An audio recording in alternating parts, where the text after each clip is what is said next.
Well, what's poppin' YouTube? Welcome back to Two Brother Vlogs. Another day, another vlog. Today, I and Srijan are actually heading out to review the Dominar 400 from Bajaj.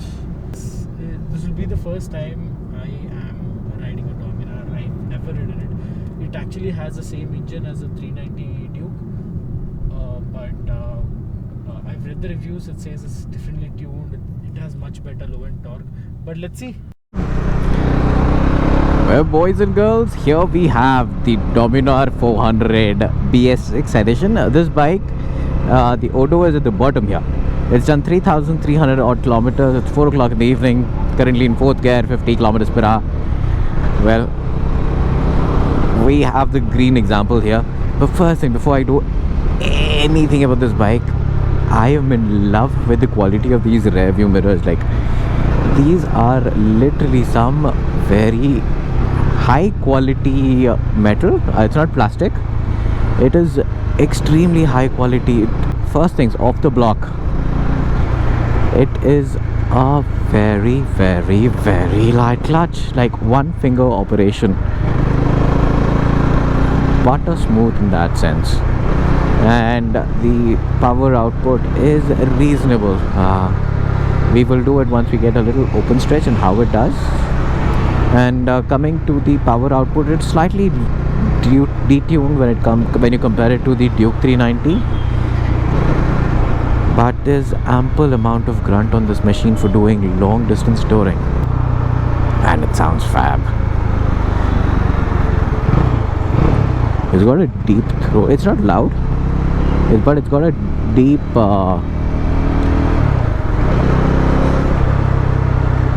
throttle action to it. You know, riding bikes like these by an Indian manufacturer, you can actually see how much forward an Indian manufacturer has come when it comes to the refinement of machines. The gearbox on this is slick. I can honestly go as far ahead and say this is almost as easy to change gears as a Honda, which is giving great appreciation to a manufacturer. Oh, this thing turns in nice. It's light on its feet as well. And yes, the gearbox is buttery smooth with the clutch. So the entire assembly of the gearbox and clutch combination is fabulous. The only place where you can actually feel the vibrations on this bike are a little bit of buzz on the handlebars, and exactly here, the tank, where your legs are, there's a little bit of vibration there as well. So yes, as we continue, cruising on this bike at about 100, 110, 120 kilometers per hour would be a breeze, because that's the sweet spot of most of these machines. Okay, let's see what according to me would be the most comfortable pace with this machine. Again, as I said, about 90 to 110 is when these bikes are not stressed as much. So we're about 5,000, about close to the 100 kilometer mark, and again, relatively stress-free machine. It's detuned, so it does not. The engine is also not stressed. It doesn't produce as much heat again, which is a boon for our Indian conditions where we tend to get really hot. This turning radius test, if we can actually turn around here without putting our legs down, it's got a tight turning radius. That's very good. That's very important for a machine which is predominantly used in cities and a little bit on the highways for the touring. And coming to the touring aspect of this bike, it is plenty powerful to be on our Indian roads. It's a 400cc machine of that, so you can have plenty of fun on this. Power is good. You know what, when in fact, it's an old bike. It's not new. It's been in the market for some time, and in fact, I can remove my mask because there's nobody around. Again, talking about the looks, it looks like a baby Diavel for me. Exactly, that's what I was coming for. Yeah. It's actually a replica of a yeah, like I'll show you a few detailing elements of this, especially which come from the Diavel. The rear tail lights, they extend or they look like the Diavel. Even the new Benelli, not the Leon. 502. Yeah, the cruiser which the Benelli is coming in. Even that has got a similar kind of an output. But this, And also this display. Yeah. The old Diavel had this display, right? yeah. Okay. And the display has got quite a lot of information. Kill switch, just put the kill switch. Yeah, as you can see there, it shows an indication that the kill switch is on, which is not there on many bikes. And when even the side stand indicator is given in the same position as well. So it's got a decent amount of information which is put in on the bikes. Sure. Place the camera there. Let's get the sound check done.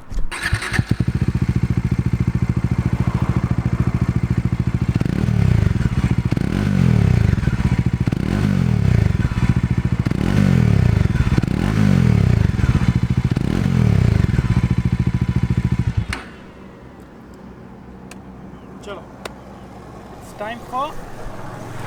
It's time for my take on the Dominar. I've ridden the Himalayan as well, so let's see how this bike compares to the Himalayan. Most of you guys actually take this bike for long touring, so let's see. Actually, I'm not a tall person. I'm almost 5'9.5", 5'10"ish, and I can fairly easily reach both my feet down happy, and I can control the bike. The seat height is slightly actually lower than the Street Triple, and I'm guessing this is somewhere close to the It's 800 mm. 800 mm. Yeah. So if you are anywhere above 5 feet 5 inches or 5 feet 6 inches, you'll have absolutely no problem flat footing both your feet down. So chalo, go on a spin, small spin, and catch you guys on the GoPro. It's cool, yeah. This color scheme is growing on me. I'm liking it.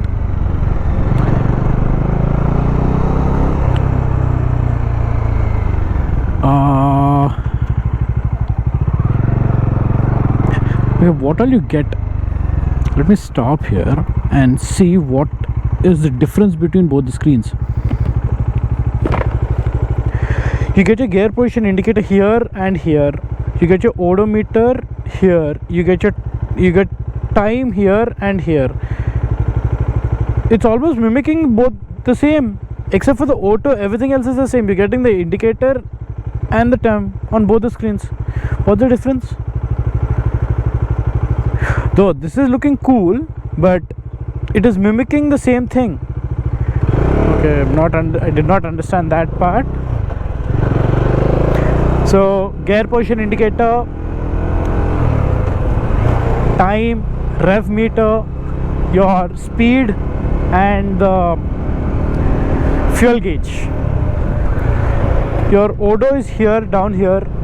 I'm not sure whether you can set trip A and trip B. The controls again are pretty basic.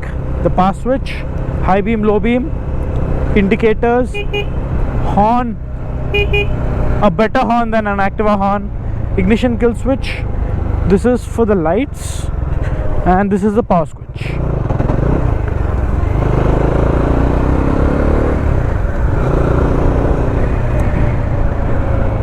Let me get one thing straight. The refinement levels at the lowest speed of the Himalayan were much better than this. At 90, this bike, okay, now I get it. 6th gear, 90 kilometers per hour. The bike is smooth, more than required for the highways which we do. Let me pull it up a bit. Full throttle, 110 I can feel, 115, and let me check the brakes. Oh no, not the best of brakes, honestly not the best of brakes, but at 120 the bike was not vibrating. It had zero vibes. But when you're below 3000 rpm, I can feel vibrations on the tank, and that is vibrating against my thighs, and that is annoying a lot. The switch gear is actually backlit, so you can see, right?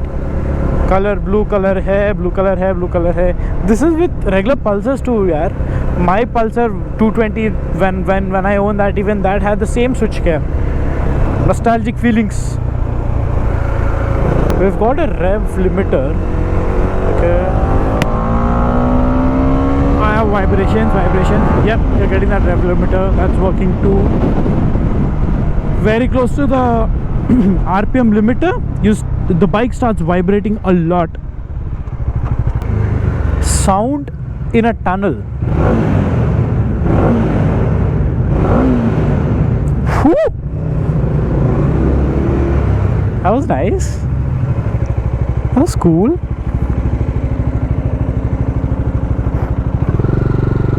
Let me show you the turning circle without planting my feet down. Yeah.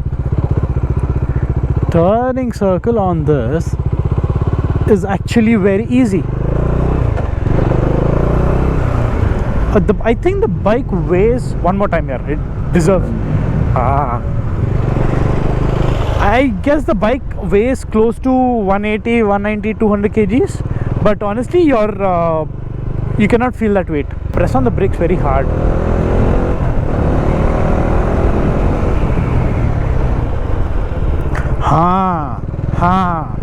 You actually have to full on lock the brakes. Until then you were not getting any bite.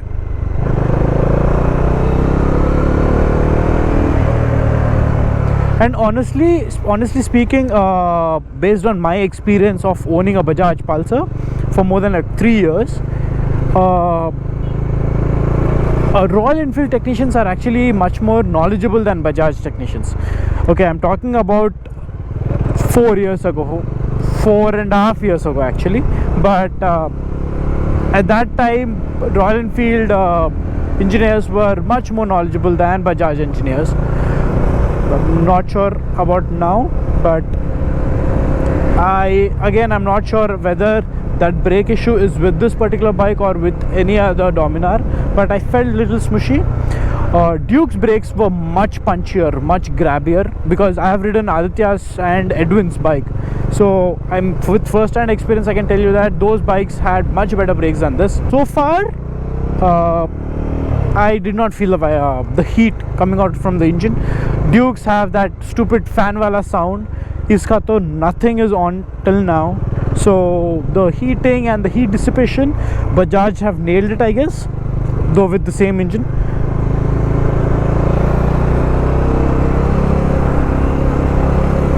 Not the flickiest.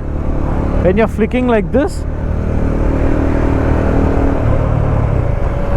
not the flickiest. I still feel the Duke's 250 or the 390 are much more flickable than this. See, 4000 RPM, 4th gear, 60 kilometers per hour, close to 60 kilometers per hour, happy cruising all day. You're not stressing out. You can do a number of miles, probably till 100 as well. But beyond that, beyond 100, 120, the bike starts stressing out a lot. So that's when you will feel the bike is struggling a bit. But till 120, bang on.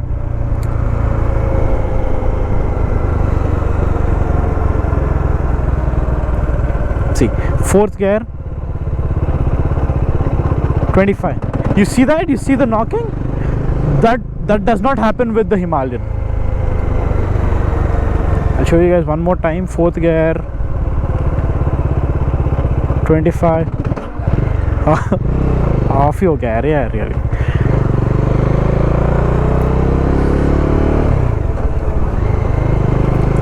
And honestly, I feel the engine is more buzzier than the Himalayan. Srijan is back from his ride. And Till now, me and Rohit, we actually did not discuss anything about the bike. So we'll do it live on camera. Okay. We'll have the first-hand experience. Even they'll have the first-hand experience of what we thought. Honestly, we can stand here just away from the road as well. Yeah. And we can do this as well. There's nobody around. So honestly, let's come with the brakes. They lacked that initial bite, but you actually have to grab the brakes quite a lot. Then you will get the bite. Till then, you are not feeling anything about the bike. That's again another reason for that. It's a single disc, so could be one huge factor which is affecting that. And also I have ridden the Himalayan, like I said. That bike was much smoother than this.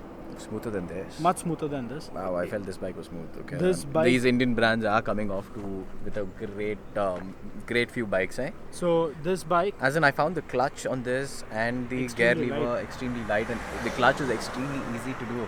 true. I didn't speak about that though. Yeah. This bike till 120, the bike is not that buzzy. But saying that, there's a big but. Below 3,500 RPM actually, the bike engine is buzzy. All right. So again, as I said, the vibrations, I could feel it in the handlebar, not to an extent. I felt it near the tank.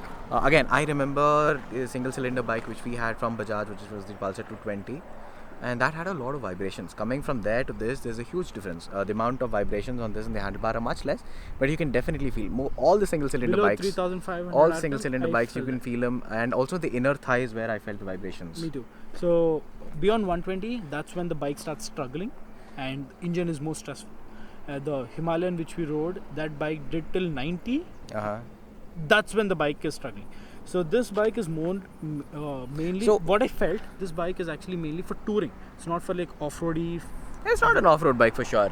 So again, touring it can do 100 all day easily. All day easily. Yeah, there's no problem 110 with bhi chalega. that. Huh. Windshield is a big biscuit. Seriously? Yes, I can feel wind I found it fine. just above my chest. Chest, shoulder, head. I found it fine, very honestly. So again, all these small things are a personal perspective. Each person has their own feeling. When you compare both the bikes, the Himalayan and the Dominar, these actually both the bikes fall under the same price bracket. So this bike can do highway touring much better than the Himalayan. But if at all, if there's any bad patch of road, I feel that the Himalayan will take over this. Again, this one has got a little more plastic parts, right? So it'll struggle when in case of a fall also, if you don't have all these protection which is there on this particular machine example which we have here. But if you don't have that, there's a lot more to damage over here than on the Himalayan. Totally forgot how much mileage does this thing give. I'm And- assuming close to about 30. We haven't checked it. I've also mentioned one thing on the camera on the GoPro that I don't know whether you have noticed or not. Did you notice the small screen here? Mm-hmm. What all did it display? Yeah, I did speak about it. The odo, the gear, and the time, I guess. Yes. The main display also is displaying the same thing. Ah, okay. You didn't see that. No, I didn't notice that. It is displaying the same thing, mimicking the same thing. So basically, they ripped off something which was there in the Ducati XD Aval, just for the aesthetic purposes. And 1 second. Before ending the vlog, I just want to confirm how much mileage this bike gives. Let me talk to the owner.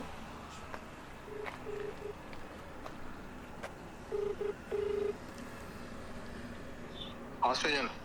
Hi Banu. Srijan, చెప్పు. Banu, you're on camera. I just wanted to know that how much mileage your Dominar gives.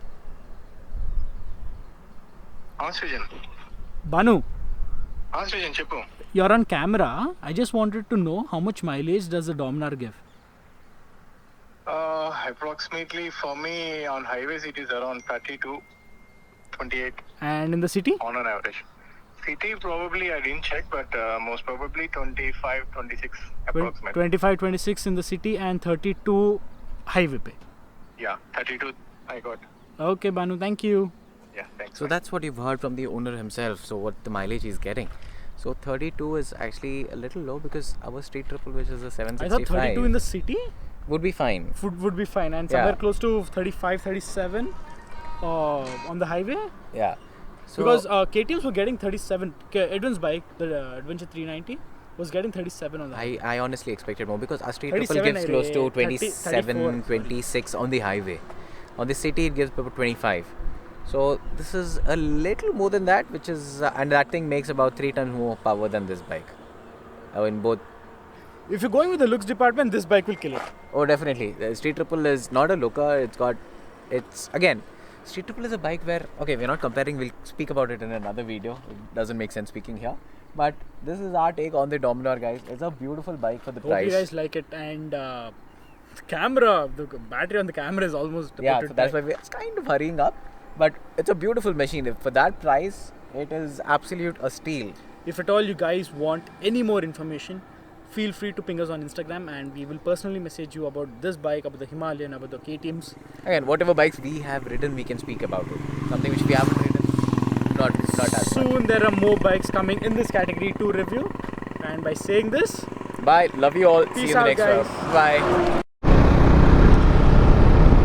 Well, about again, we are actually heading back to give this bike to its owner after doing the review. Again, Srujan was actually talking about the displays which are showing similar information. Yes, that is so true. Okay, so again, you can actually cycle through the top one by pressing the button here, so that gives almost the same information. See gear at the top and bottom, we have the time. Alright, the only difference here is the odo, and which is not there at the top. But you can change that. You don't get the average fuel consumption, but you get the dynamic fuel consumption. Right now I'm in 5th gear doing about 50 kilometers per hour, and you're getting about that 30 kilometers per hour